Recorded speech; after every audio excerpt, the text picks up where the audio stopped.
আসসালামু আলাইকুম। এভাবে চিকেনের নাগেটস বানালে তো আর কোনো কথাই নেই, খেতে দুর্দান্ত হয়। বাহিরে মুচমুচে ভিতরে সফট, এটা খেতে ভীষণ মজা। এজন্য প্রথমেই আমি চিকেনগুলোকে ছোট ছোট করে কেটে নিয়েছি। হাড় ছাড়া মাংস নিয়ে একটি ব্লেন্ডার জারে দিয়েছি, সাথে দিয়েছি রসুন, পেঁয়াজ আর সয়াবিন তেল দিয়ে ভালো করে মিহি করে একটি পেস্ট তৈরি করে নিয়েছি। এদিকে 4 পিস পাউরুটিকে আমি মিহি করে গুঁড়ো করে নিয়েছি ব্লেন্ডার জারের মধ্যে।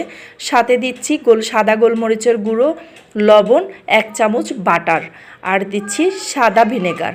এখন সবগুলোকে ভালো করে মিশিয়ে নিয়েছি।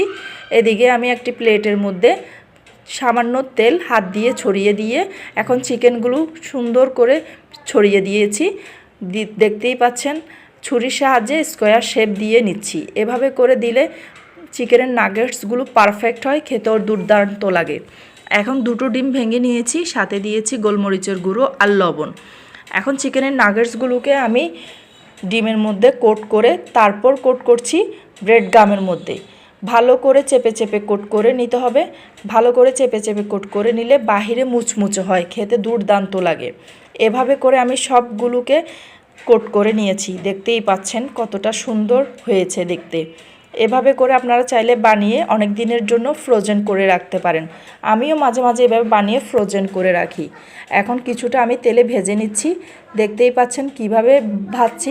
মাঝারি আছে ভাজতে হবে, যাতে ভিতরে এটা সম্পূর্ণ হয়ে যায়, খেতেও ভালো লাগে।